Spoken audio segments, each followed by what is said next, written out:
Le festival de septembre, le festival de musique, est une occasion particulière pour nous, pour accueillir, pour permettre de découvrir aussi le lieu que nous estimons joli et agréable à partager. Et surtout, c'est chaque année une programmation assez exceptionnelle avec des concerts qu'on ne trouve peut-être pas facilement d'accès. Voilà, donc il y a un double objectif pour nous au niveau de l'association cultuelle, donc de l'Église, c'est cet accueil de la culture et la rendre accessible.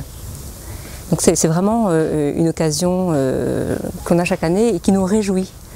D'ailleurs, c'est amusant parce que c'est l'association Art et Rencontres qui organise ces concerts, mais on trouve beaucoup de paroissiens qui viennent, qui taillent les plantes, qui aménagent le jardin, qui organisent le temple aussi pour permettre à ce que finalement cet accueil soit vraiment optimal et puisse permettre à tous de venir et d'être subjugués par la programmation. C'est vraiment le mélange justement entre la culture et le culte, même si les concerts sont parfaitement laïques avec des musiques tout à fait classiques ou la semaine dernière comme le jazz par exemple, donc des musiques qui ne sont pas celles de l'église, c'est quand même dans un cadre très spécifique.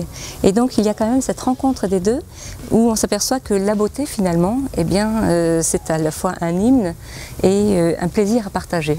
Demain, c'est-à-dire le 9 septembre, et c'est un quintet de flûte à bec.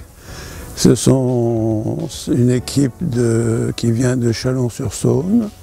Celui d'après, donc, c'est celui du 16.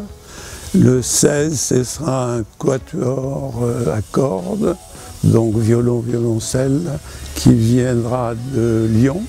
Le suivant, le 23, ce sera l'orgue plus un groupe local d'une dizaine de jeunes femmes, donc un chœur de femmes, accompagné à l'orgue par Pascal Marceau. Pascal Marceau étant titulaire à la fois de l'orgue de Sanary et de celui de Saint-Ignace à Paris. Donc c'est un concert de qualité. On a toujours essayé de donner la possibilité à des jeunes talents qu'on a repérés de venir s'exprimer chez nous au concert de septembre, ce qui sera le cas pour le dernier concert du 30, où nous aurons quelqu'un de connu par notre public, c'est-à-dire Marie Laforge, qui est une flûtiste de talent et qui a déjà joué plusieurs fois dans ce temple.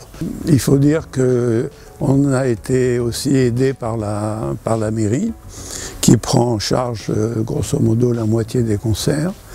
Ils sont venus voir ce qu'on pouvait faire à l'extérieur pour le jazz et ils nous ont prêté 170 chaises ou 140 chaises. Et là, en temps normal, on arrive au maximum à mettre 140 personnes. Là, on en mettra un peu moins de 100. On a bien délimité toutes les places. On ne peut pas se tromper. Les distances sont respectées. Le contrôle sera fait à l'entrée pour les masques. Et je pense que ça se passera dans toutes les conditions de sécurité.